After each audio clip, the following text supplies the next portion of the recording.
Hello, I'm Stephen Cooley, and welcome to the Stephen Cooley Real Estate Show. On today's show, I'm very excited to have Patrick Hamilton on the show. Patrick is project manager for Pennies for Progress for York County. Yes. I really wanted to bring Patrick on the show today because it's one thing I'm passionate about. Patrick, I got in real estate 29 years ago. Ebenezer Road in Rock Hill was 2 lanes, one each way. Yes. 160 and Gold Hill Road in Fort Mill were 1 lane each way. And so I've just watched everything grow, and I can remember when Pennies for Progress came around the very first time. What was that, 20 years ago? That was in 1997, so just at 20 years ago. Yeah, and we had most every road you can think of that's double laned or triple lane now was 1 lane back then. All the major ones, and that's one of the so many new people have moved to the area since 1997 and weren't around when those were the 2-lane roads and aren't as familiar with how it was before, and maybe don't realize that Pennies for Progress funded all these projects. Yeah, I mean, if you live in Rock Hill, and a lot of the folks watching the show don't, but if you come to Rock Hill, can you imagine 161 Ebenezer from I-77 to York being 1 lane each way? You'd have a wreck on it and you'd sit out there for hours and hours and hours, if not a day. So I remember when this came through, and then you just saw all these roads under construction. I've got to look at my sheet, but just to name some of the roads that have changed is you've got 160 in Fort Mill, which is already backed up again. Absolutely. But can you imagine that being 1 lane each way? We've got Highway 161, we've got Saluda Street, Cherry Road, Highway 274, Highway 49, 25 million to pave gravel roads. And you know, when I started real estate, a lot of homes were on gravel roads. And it was just shocking. I remember getting my car washed every day to take out new clients because a lot of people lived on gravel roads. And rarely do we show a home now on a gravel or dirt road. Sure, we're trying to pave all of them. Absolutely. So just a lot of things there. So a total of almost 500 million been spent on roads in York County from this Penny for Progress. Exactly. And one other thing I want to point out was I-77 used to be 2 lanes in each direction. Now, obviously, it's 4 lanes in each direction.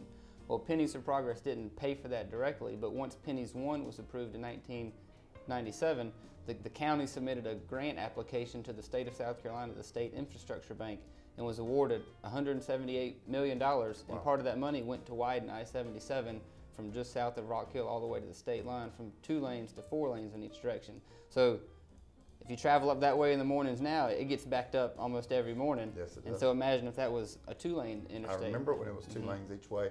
And just let me point out that our home values and people wanting to live here and find this a great community is all based on how long it takes them to get to work, how long it takes them to get their kids to school, and really all that is tied to the roads. And so let's explain about the Pennies for Progress, because it is retail tax.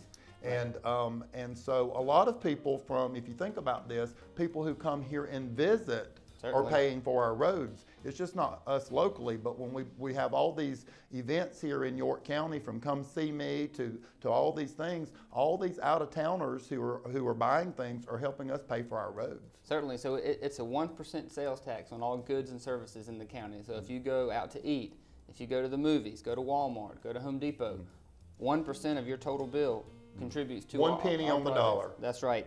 And I grew up in Chester, like you said.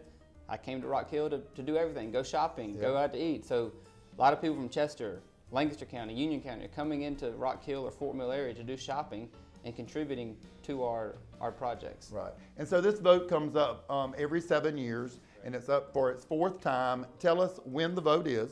The vote is November 7th. Right. I guess, which is the Tuesday in November. Yeah, absolutely. So when we vote in November 7th on that Tuesday, it will be on the ballots whether you want to continue the Pennies for Progress or if you want to discontinue it. And I know Patrick here is neutral on that, but I am extremely for continuing this penny because a lot of out-of-towners help pay for it, and it's really tied to our pleasure of living here in York County, being able to get in and out and around town. And I remember before any of those roads were built, and they wouldn't have been built if we hadn't put this penny on. Right. So, and we're continued to explode in population growth. We're one of the #1 places actually in the country in growth and places to live.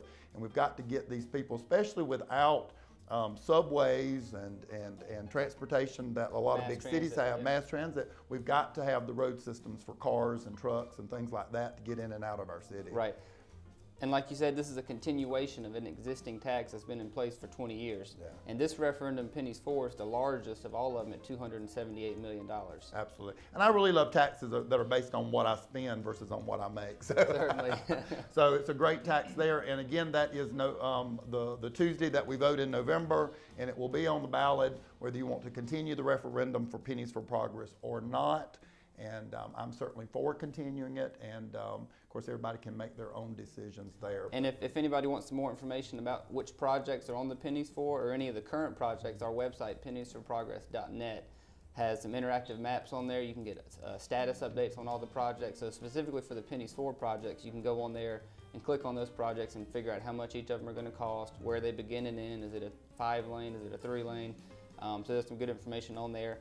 And one of the things different that's been done on Pennies 4 is there's $50 million being contributed to resurface existing roads. Absolutely. So it hasn't been done on the previous 3 programs, but on this one, there's $50 million to just repave existing roads. Absolutely. If you live in Lake Wylie coming down 49, or if you live in Fort Mill with 160, if you live in Rock Hill with Celanese Road, this is the reason that you can get home now. And Herlong and India Hook.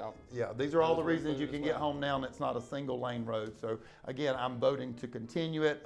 Patrick, thank you so much for this valuable information. Thanks for coming on today's show, and thanks for all the work you guys do in making sure that all this gets done. So Yes, thank sir. you so much. Thanks for having We've me. got beautiful homes for sale in your area. Please stay tuned for that, and we'll be right back.